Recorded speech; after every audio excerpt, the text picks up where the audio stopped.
Okay, welcome back to another episode of Bitfinex Talks. I'm your host, Ricardo Martínez, and I'm broadcasting live from Crypto Latin Fest in Medellin, Colombia. I'm very, very happy to be here with Daniel Marulanda from Trokera. Yeah, that's right. Yeah, Thank you very much for having me here. indeed. It's a pleasure to have you on the show. For people that are not familiar with Trokera, people outside of Colombia, how would you explain Trokera? Well, in Trokera, what we are proposing to our clients and everyone, it's a new era of exchanging goods and services, right? So our purpose is basically just to simplify how people experience with money. And we do that through a platform powered by BTC and USDT just to manage payments, investments, and financing. One thing I've noticed about here in Colombia, like you guys are here, Monavit's here, like there seems to be a rise of like hybrid fintech crypto startups here in Colombia. Would you say that's accurate? I would say so, yeah. But, well, technically, we are from El Salvador. I mean, Okay. founders are from Colombia, Yeah. but we didn't find like the regulatory framework just to deploy all our business here. So we went to El Salvador and we started our business there. So we are a Salvadorian company. You're a Bitcoin country company. Then. Yeah, that's right. That's we love amazing. Bitcoin. Yeah, we love Bitcoin in Trokera. Yeah. So Trokera, like the services that you guys are offering, like say I want to be a customer, I want to download the app, I want to use it. Like what can I do with Trokera? Well, you can do several things. I mean, we are structured to offer our services to just naturals like you Yeah. and companies. Yeah. So we have the robustness just to serve a multinational company, for example, that wants to pay the payroll all around South America, right? Let's say you are a company from El Salvador or from Panama, and you just deposit USD into Trokera, exchange that to USDT, and then you can just make a bulk transaction of thousands of users to thousands of users of USDT. And then these users may be located in Mexico, others in Colombia, others in Argentina, in Brazil.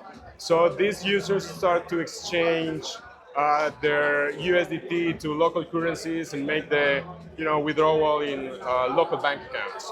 So that's one of the use cases of Trokera if you are a big company.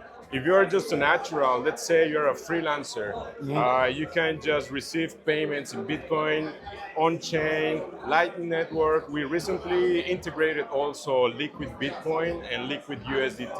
So you Okay. basically can receive payments using our payment options like payment requests, invoices, or payment buttons. And beyond that, if you're an e-commerce, for example, you can use our API just to deploy our payment gateway. So, yeah, we've built like a robust platform, but it's very simple to use.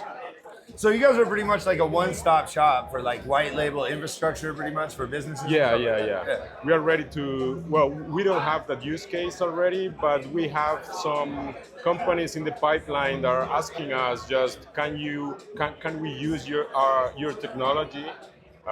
So yeah, we don't have a use case right now, but we have the capability to do it. That's amazing, man. Um, why did you decide to found the company in El Salvador under the Bitcoin law and under the digital assets law that they passed? I think that when you have a legal framework, you know the rules of the game.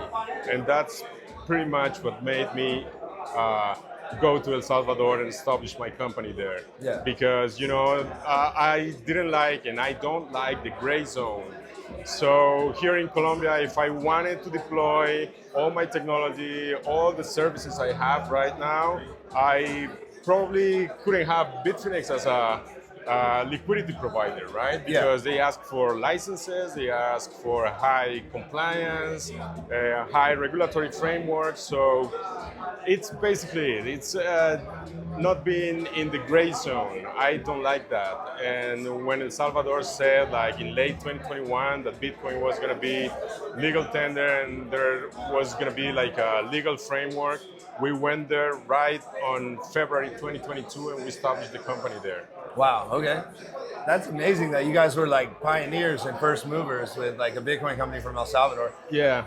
you guys mostly operate here in Colombia, but are you operating in other Latin American countries as well? Yes, we are. We operate in Central America. Well, we have customers in El Salvador, in Panama. We have customers in Mexico. We have customers in Argentina. We have customers here in Colombia. We are opening Argentina and Brazil.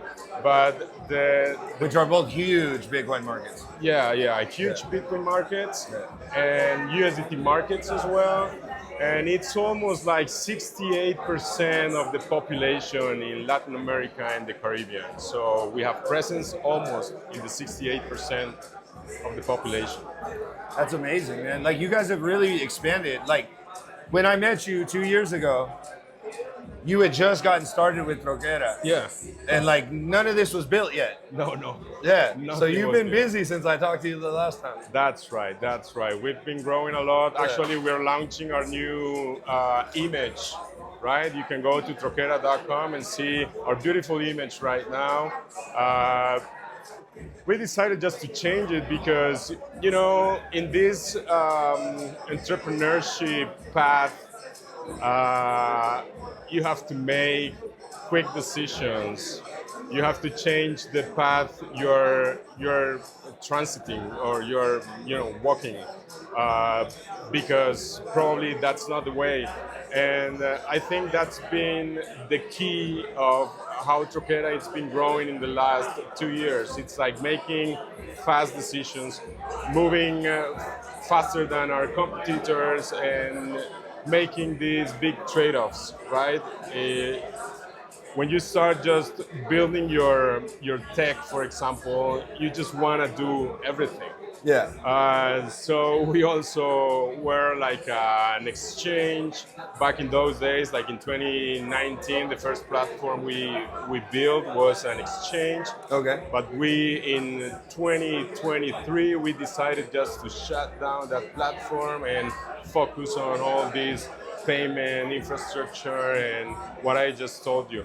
So I think the key of our success is, one, we are regulated, and that allowed us just to have banking institutions working with us, Bitfinex working with us, some other liquidity providers in the region, and also giving the confidence to companies just to be onboarded to this money revolution we're living right now.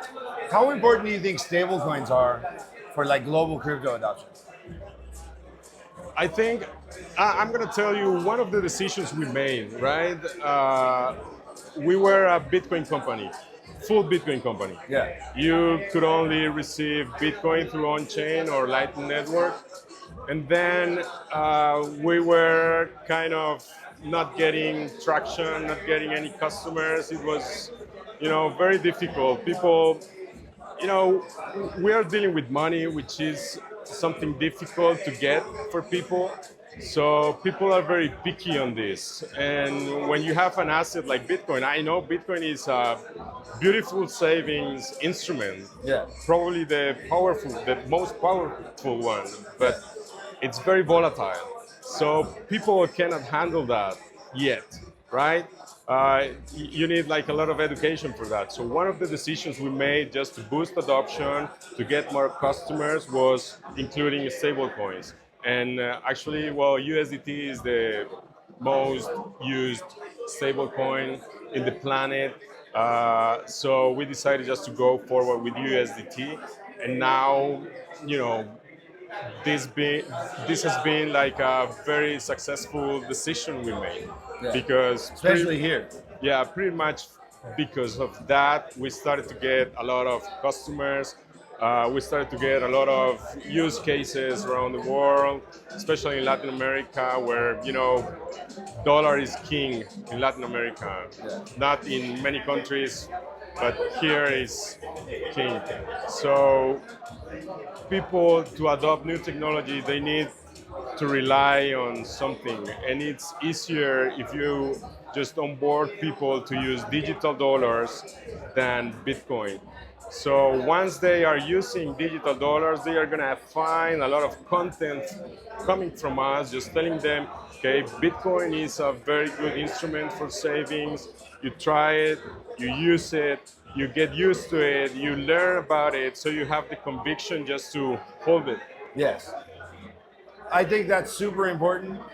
Um, Aside from Bitcoin and USDT, does Trokera deal with any other digital assets, or are you guys pretty much just Bitcoin and USDT? We are pretty much Bitcoin and USDT, and we have also XAUT, Okay. so Tether Gold. Tether Gold, yeah. We wanted to include just the three most important um, money standards, right? Yeah. So Bitcoin, you have gold, you have dollar, and you have Bitcoin in Trokera, and that's it. We don't want to expose our users to, speculative assets or something like that. That makes sense. Colombia being a place where people have historically like saved in gold, like physical gold, has it been hard to convince people to invest in Tether Gold? Yeah. Because it's virtual, like Yeah. it's not like oro. It's Yeah. not the same just to have the physical gold and, stable coin back to the gold. Yeah. But I think it's a good instrument, and I think it's like in the middle of Bitcoin and USDT, right? It's not a very volatile asset. It's more stable, but it doesn't lose value over time. So that's good. Yeah, I mean, gold this year has been incredible. Like, I think it's maybe even outperformed Bitcoin this year. Yeah. Yeah, S&P 500, Yeah. for sure. yeah. So, yeah, I don't know. Like, I understand the need for like gold, especially in a format where it's like a digital asset where you could have it on your phone, send it around the world, do whatever you need to do. But like the way Colombia is culturally and like the historical like savings in physical gold, like it seems to me that that's going to be like a tough bridge to cross. I think, and at least you have the behavior of saving in gold, right? Yeah. So it's the same as when you want to onboard someone to Trokera to these new technologies, monetary technologies. It's easier to do it with something they know, which is the digital dollar. So in this case, XAUT is a very good tool to onboard people also to these monetary technologies. Have you noticed that once somebody like has adopted Tether Gold, that Bitcoin is not much of a leap? Like,